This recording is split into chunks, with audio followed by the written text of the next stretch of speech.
Let's move on to tonight's story. The International Monetary Fund says placing Ghana on a post-program monitoring would not come with strict conditionality. The IMF in June this year put Ghana on this program to ensure it is able to pay more than $1 billion in debt to the fund. The Washington-based lender would also come out with reports and highlight risks that would impact on debt payment.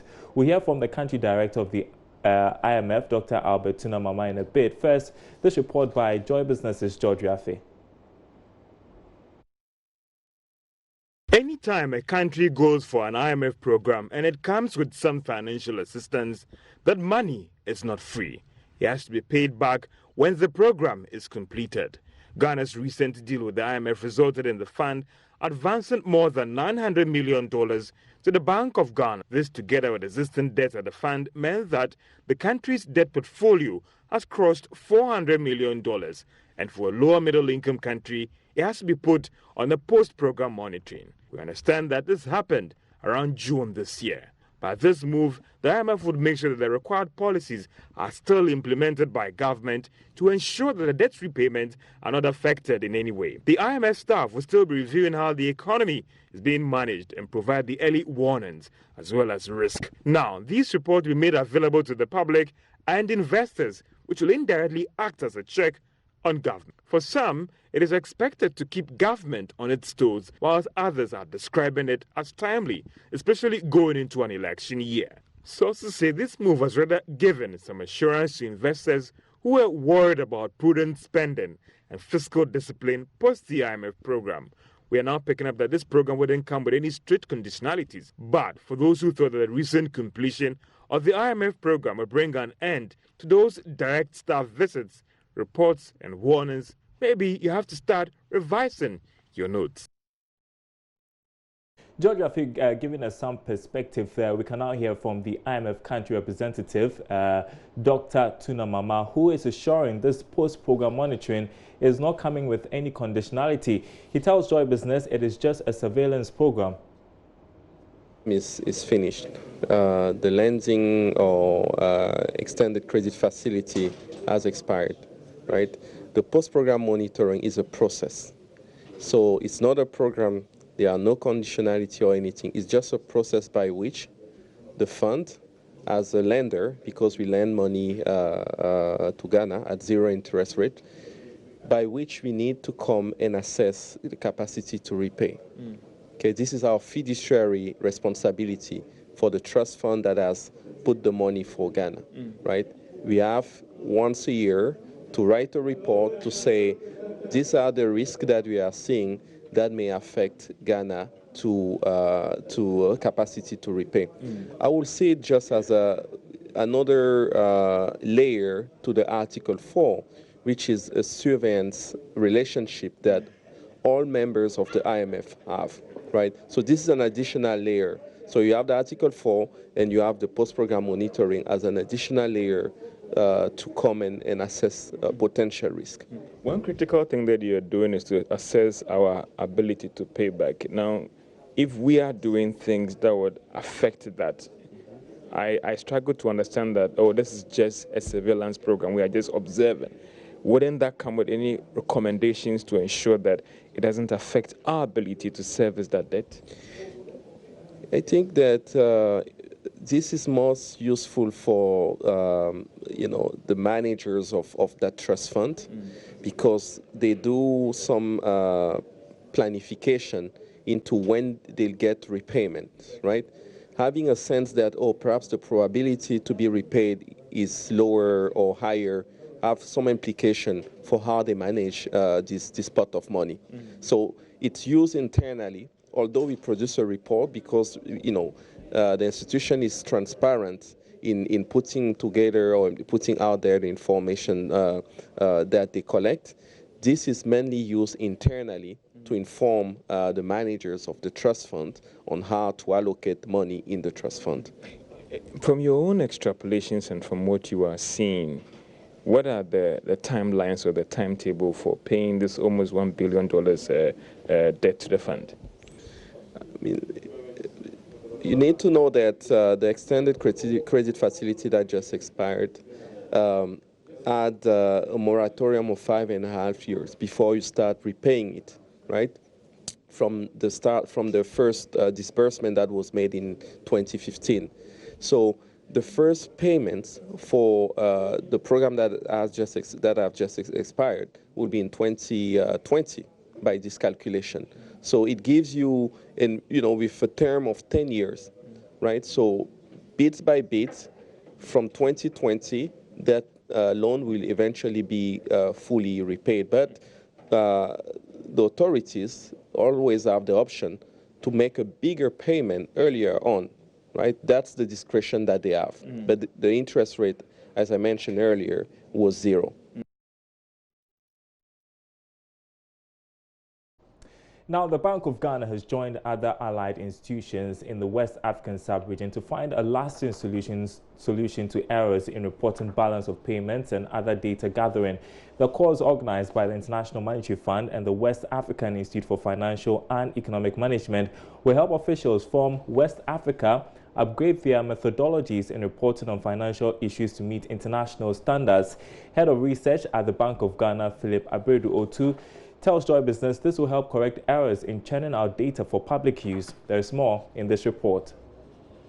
Being able to capture the right data sources is very critical because it helps inform policy. So basically, this is what is going on. Can one conclude that with this, there has been some deficit in reporting data on balance of payment across the region? No, always there's always a deficit. I will not say there's no deficit. If you study the balance of payment data critically, there's always a line that is referred to as the errors and omissions, and it gives you a sense of the size of data that we are missing in trying to, and every country has that. Of course, it is very difficult to be able to have a bullseye on all the activities that are going on in the economy. Reporting on balance of payments has been the mandate of central banks globally. The program by the International Monetary Fund and the West African Institute for Financial and Economic Management is targeted at data reporting on international trade in goods and services for the West African sub-region. Speaking to Joy Business after opening the program in Accra, Head of Research at the Bank of Ghana, Philip Otu Abredu, admitted there are some gaps in the reporting formula, hence the need to upgrade capacity to meet growing trends. Being able to capture the right data sources is very critical because it helps inform policy. So basically, this is what is going on. Always there's always a deficit. I will not say there's no deficit. If you study the balance of payment data critically, there's always a line that is referred to as the errors and omissions, and it gives you a sense of the size of data that we are missing in trying to, and every country has that. Director General of the West Africa Institute for Financial and Economic Management, Dr. Baba Musa, believes that this will improve quality of statistics which are released by member countries and fill the information gap between the policymakers and the public. Of course, it will also improve the statistics reporting of the trade, especially in the service sector. In many of our countries, the way we compile the statistics has not been in line with the balance of payment manual 2014. Many countries are far behind in the compilation principles. So what we want to do at this training is to improve the reporting of all the ECOWAS countries, specifically all the member central banks. Members attending the program are officials from the Central Bank of Nigeria, Liberia, the Gambia, and among others. Now, to other news developing, former staff of Heritage Bank, one of the 5 banks which had their licenses revoked by the central bank, say they may be forced to seek legal redress for what they say is a violation of their human rights. They have rejected an exit package which was agreed upon with the receiver, Vish Ashiagbo of PricewaterhouseCoopers, accusing him of shortchanging them by setting aside the conditions of service. A representative of the disgruntled workers, Constance Bejo, has been speaking to Emmanuel Abuajiriafi on the marketplace. These negotiations picked up those conditions of service. And so during the signing of the Memorandum of Understanding, some of these conditions were removed or packages were removed. And then also, after the Memorandum of Understanding had been signed, the receiver, Pricewaterhouse, represented by Vish Ashiagbo, wrote back to the staff that certain conditions, packages that were agreed upon, he was not going to honor them. For what reason? The reason not clear to staff as we speak. And so we are seeking to meet with him and then understand why those, even though the letter stated certain reasons, those reasons did not resonate with staff. So what are some of the conditions, the pertinent ones that were omitted out of the negotiation process? Yeah, our proposal, which is contained in the human resource policy and upheld by the law, is saying that we are entitled to clothing allowances and then also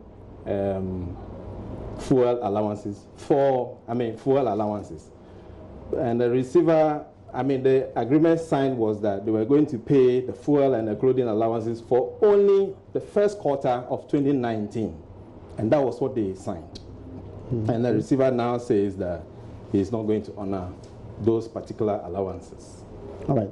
So now you're going to meet with Vish again. We are seeking the opportunity to re-engage with the receiver and its negotiators, and then to begin the negotiation. Does it mean you're not going to take any aspect of it in the interim until the total negotiation? No, we want to go the full haul, renegotiate the package. And that's why we are seeking the attention of civil society organization.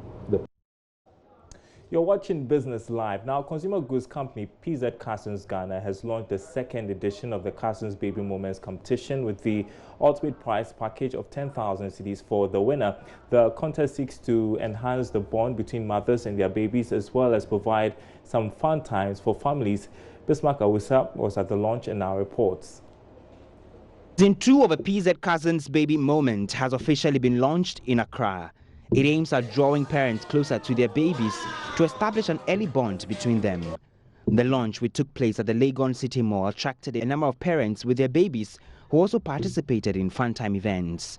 Category Manager, Personal Care at PZ Cussons Ghana, Marian Boatin, says this year's edition does not only seek to reward the ultimate winner with 10,000 cedis, but also provide support to some underprivileged children in society. We wanted to bring it up better and bigger this time around. And one of the ways that we thought we would do that is just not to give a winner 10,000 cedis, but to also encourage that winner to pick any charity, a children's charity of their choice, or even a children's ward of their choice where we can donate to them. So Cussons Baby then is not given to just one person, but it's also looking at giving to the underprivileged or less privileged children out there. On his part, Business Unit Director of PZ Cussons Ghana, David Aflu, says his outfit is doing more to improve well-being of its customers. We have been in existence in the Ghanaian market for several decades. Over 8 decades, PZ Cussons Ghana has been around. And over the period, we have been in various categories, nutrition category, we've been in home care, we've been in personal care. And personal care is where the Cussons Baby comes through. And our ambition is to enhance the lives of our consumers every day. And we continuously strive to achieve that. This year's competition has been extended from 5 to 8 weeks. To take part, parents need to take a picture of their babies with Cussons products displayed in the shot and upload same on the brand's website. The theme for this year's competition is sharing magic moments. Bismarck Hausa's reports for Joy Business. Well, it appears mobile shops are gradually taking over traditional stores, and some traders have found a flexible and relatively cost-effective way to do business. Popularly known as business on wheels, the automobiles converted to shops provide services to customers at more than one location. Anita Smith-Kofi has been engaging traders who use these mobile shops and has come through with this report. These ladies are cooks who provide catering services to some workers within the central business district of Accra. We inquired how effective it is like to do business on wheels. The van, you can take it to anywhere at your destination, but a shop, you can't take it. It's only here, yeah. You buy fuel and all that? Yes, we do, but it's packed. For we remove it when we are going home. It's packed at one place. How long have you been cooking the van? It's been almost like 2 years now. Almost like 2 years. So how is the business so far? It's not bad. It's good. It's not bad, but it's very demanding and also very capital intensive. Yeah. It's demanding because this is a foreign concept that we're trying to introduce to the country. So it's pretty like something new. So you have to. Since it's something foreign and it's your vision, so you have to try as much as possible to be inside, to be directing things, how the workers should, what to do and what not to do. Christabel is a fashion entrepreneur who has also adopted a strategy of selling on wheels. She says she gets to meet prospective clients and closing on deals she hitherto won't have in a conventional shop. Getting a shop here in Accra is not easy. Moreover, even getting one is very expensive of late. But then being on wheels is better because we're able to reach more customers in a day. We get to meet more people, new people too. But then if it's a shop, how many people will know that your shop is here, your shop is located at this place or that place? I think it is better being on wheels than having a shop.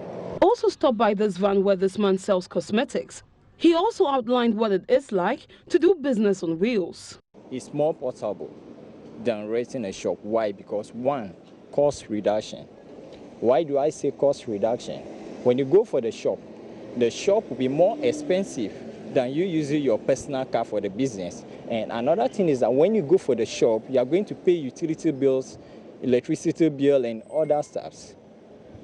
And the rentals is there. But since you are using your own car, yet you rent, but the cost will be very less. And another advantage about this I've also seen is that it's more movable. You can move to any location at any time, provided there is a business over there. That's another. The only disadvantage I've seen where you overheard people complain about it is the routine of parking, arranging and parking every day. But for me, I feel that's no problem.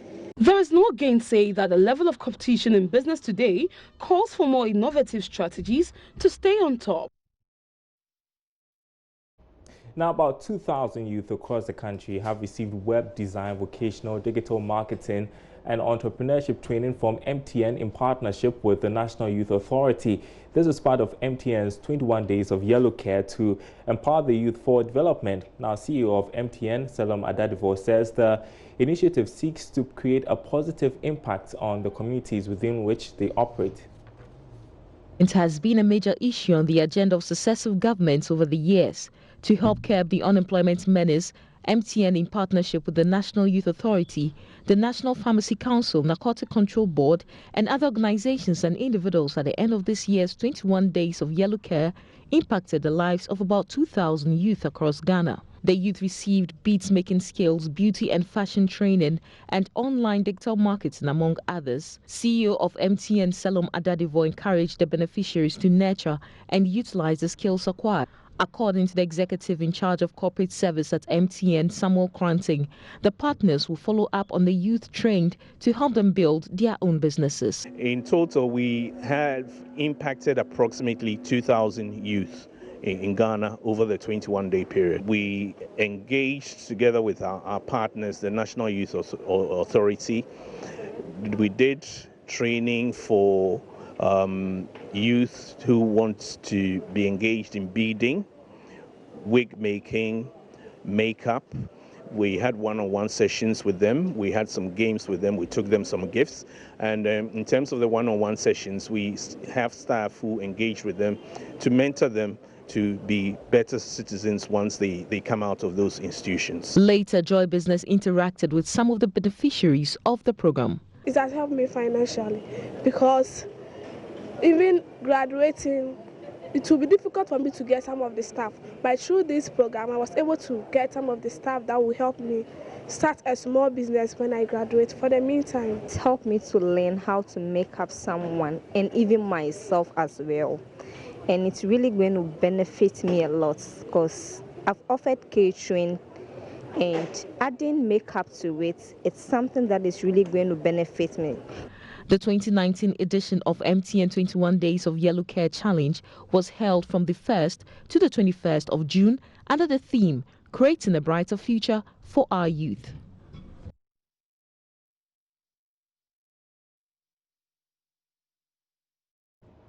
All right, you have been watching Business Live. That'll be it for tonight. There's more news on our website at joybusinessnews.com. You find the latest stories from there. My name is Darryl Powell. Thanks for watching. We are back same time tomorrow.